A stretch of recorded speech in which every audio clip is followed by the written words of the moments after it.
Hello friends, welcome to my channel. Friends, आज हम शकरकंद लगाने वाले हैं। तो देखिए, ये हमारे शकरकंद हैं जो ये रखे रखे ही उग गए थे। तो हमने इसके आगे वाले हिस्से को काट लिया है जहाँ से ये ग्रो हो रहे थे। तो जैसा आप देख रहे हैं कि इसमें कितनी सारी जगह से इसमें पौधे ग्रो हो रहे हैं। इसी तरह से हमने सारे शकरकंद में जो भी ग्रो हो रहे थे उन सबको काट लिया है इस तरह से। तो फ्रेंड्स, चलिए देखते हैं कि हमें इसे किस तरह की मिट्टी में लगाना चाहिए। तो फ्रेंड्स, शकरकंद मिट्टी के नीचे बैठने वाला कंद है, तो इसके लिए हमें मिट्टी का खास ध्यान रखना होता है कि हमारी जो शकरकंद लगाने के लिए जो हमारी मिट्टी हो वो भुरभुरी हो, रेती मिली हुई या रेत या बालू मिली हुई भुरभुरी मिट्टी हो, जिसमें बहुत ज़्यादा चिकनाई नहीं हो और जिसका ड्रेनेज अच्छा हो। तो इस तरह से हमें भुरभुरी मिट्टी लेनी है। मिट्टी में हमने 50% हमारी मिट्टी है और उसमें 25% बालू है और 25% गोबर की खाद है। तो इन्हें हमने मिक्स कर लिया है और मिक्स करके हमने शकरकंद के लिए मिट्टी तैयार कर ली है। तो अब हम इसमें शकरकंद बोने वाले हैं।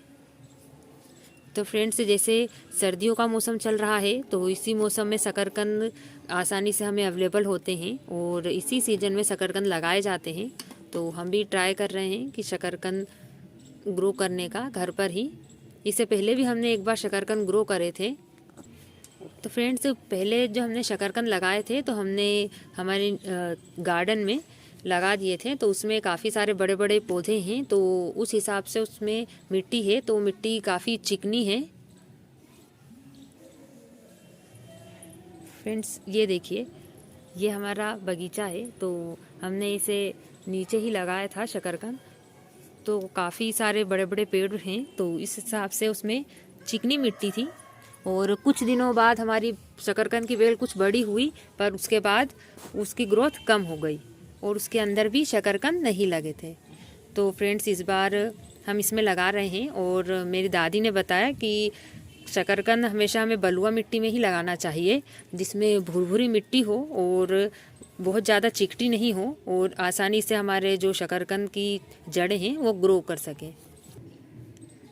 तो फ्रेंड्स, शकरकंद लगाने के लिए बलुआ मिट्टी ही सबसे ज़्यादा अच्छी मानी जाती है, जिसे धूस की मिट्टी भी कहा जाता है। तो जिसे हमारी दादी ने बताया कि गांव भर इसे धूस की मिट्टी भी कहते हैं। तो इसी तरह से हमने कोशिश करी है कि हम उसी तरह से मिट्टी तैयार कर सकें। तो अब हम इस बार हमने इस तरह से मिट्टी तैयार करी है और हम शकरकंद लगा रहे हैं और फिर देखते हैं कि इसका क्या रिज़ल्ट होता है। तो ये शकरकंद हमने कुछ दिनों पहले ले लिए थे और ये रखे हुए थे। तो रखे हुए से काफ़ी दिन हो गए थे, तो हमने देखा कि कुछ दिनों में इसमें इस तरह से नई ग्रोथ स्टार्ट हो गई है। तो हमने उसे कुछ दिन और रहने दिया, तो ये इतने बड़े बड़े इसमें जो है पौधे निकलने लगे। तो हमने इसके नीचे वाले हिस्से काट लिए हैं और अब हम इसे बो रहे हैं। तो हमारा जो पौधा है इसमें ऊपर की ग्रोथ तो स्टार्ट हो चुकी है और बाकी नीचे अब इसमें जड़ें ग्रो हो जाएंगी। तो फ्रेंड्स, इसे लगाते समय हमें इसे खाली इसके नीचे वाले हिस्से को ही मिट्टी में दबाना है और इसके जो ग्रो हो रही वाला भाग है, ग्रो होने वाला, वो हमें ऊपर ही रहने देना है। तो फ्रेंड्स, देखिए, अब हमने शकरकंद इसमें लगा दिए हैं और इसमें देखिए ये उसके प्लांट जो है वो हमें इसमें दिखाई दे रहे हैं। तो अब हम इसमें पानी डाल देंगे और हमें इसे ऐसी जगह पर रखना है कि इसमें प्रॉपर धूप मिले और धूप के कारण ही हमारा जो पौधा है वो अच्छे से ग्रो होगा।